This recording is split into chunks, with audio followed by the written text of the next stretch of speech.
Assalamualaikum warahmatullahi wabarakatuh. Perkenalkan, nama saya Muhammad Ashabul Firdaus dari kelas P3KRC 2024. Pada video kali ini, saya akan menjelaskan tentang analisis kegagalan tim Australia dalam Piala Thomas dan Uber Cup 2026. Tim Rusia gagal meraih satupun kemenangan di fase penyisian, selalu kalah 0-5 dari lawan-lawan mereka, yaitu tim India dan tim Cina. Para pebulu tangkis Australia terlihat jauh levelnya di bawah tim India maupun dan Cina. Hal ini menunjukkan kualitas skuad, kedalaman pemain, dan level teknis taktis sehingga kalah dominan di semua nomor, baik tunggal maupun ganda. Secara khusus, Australia sering tidak mampu memenangkan satu set pun di banyak partai, menunjukkan gap fisik dan kecepatan di lapangan yang lebar. Tapi kalah pengalaman besar di turnamen tim bergengsi sehingga banyak kesalahan sendiri dan minim strategi penyesuaian saat tertekan. Selanjutnya yaitu penyebab kegagalan tim Australia. Pada poin ini saya pisah menjadi 3 poin utama. Yang pertama yaitu kesenjangan kualitas dan kedalaman tim. Negara seperti Cina dan India mereka memiliki pemain-pemain top 10-20 ranking dunia. Hal ini berbanding terbalik dengan Australia.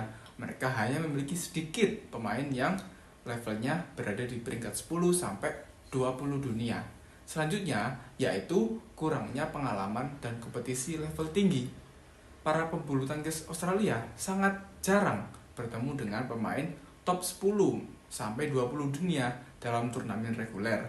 Sehingga, tekanan mental dan ritme permainan di Thomas dan Uber Cup sangat berat bagi mereka.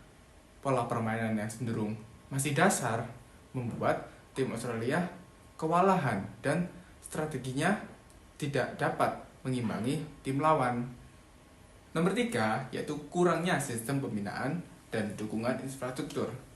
Di negara seperti Indonesia, India, Cina, Jepang, dan Korea, pembinaan dari atlet usia dini sudah banyak dilakukan. Berbeda dengan negara-negara Oseania maupun Australia, pembinaan dari atlet usia dini itu masih kurang.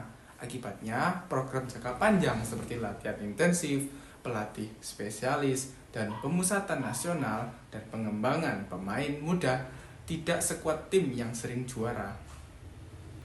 Selanjutnya yaitu strategi perbaikan ke depan untuk Australia. Yang pertama yaitu memperkuat fondasi pemain muda. Bangun sistem jenjang seperti U17, U15, dan U19 dan latihan reguler seperti kompetisi internal, uji coba internasional skala kecil. Fokus pada kombinasi skill teknik seperti net play, pukulan panjang pendek, dan kekuatan fisik sejak usia dini supaya tidak kalah fisik di kejuaraan tim. Nomor 2 yaitu perkuat sektor ganda. Kenapa ini penting? Karena ganda sangat menentukan kemenangan regu buat program ganda nasional dengan pasangan tetap dan pelatih spesialis, ganda cepat, net control yang bagus, dan permainan tempo. Nomor 3 yaitu tingkatkan pengalaman kompetisi di level BWF. Kenapa ini penting? Dorong pemain terbaik untuk ikut lebih banyak turnamen BWF World Tour dan kualifikasi Piala Thomas atau Uber Cup jauh sebelum kejuaraan, agar sudah terbiasa dengan tekanan dan ritme tinggi. Manfaatkan turnamen persahabatan atau seri latihan internasional dengan tim negara lain untuk simulasi match play gitu. Yang keempat yaitu bangun kolaborasi dan pelatih spesialis.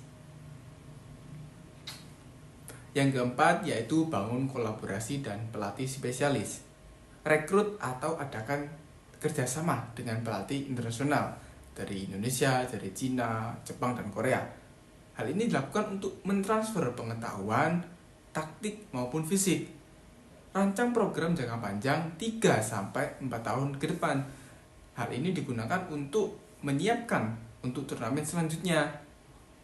Nomor 5 yaitu mengelola ekspektasi dan menargetkan langkah bertahap. Daripada menargetkan lolos ke perempat final dalam satu edisi, fokus menang 1-2 partai per turnamen sebagai indikator progres, lalu secara bertahap naik target. Gunakan data analisis pertandingan seperti video, statistik, dan observasi teknis untuk memperbaiki pola kesalahan dan pola lawan yang sering melawan Australia. Dengan pendekatan sistemik ini, Australia dapat memperkecil gap kualitas antara satu maupun memenangkan setidaknya beberapa partai di Piala Thomas. Meskipun jalan perubahan ini butuh waktu dan dukungan jangka panjang dari federasi dan pemerintah. Itulah analisis kegagalan tim Australia di Thomas dan Uber Cup menurut pandangan saya. Sekian video kali ini, semoga dapat bermanfaat. Wassalamualaikum warahmatullahi wabarakatuh.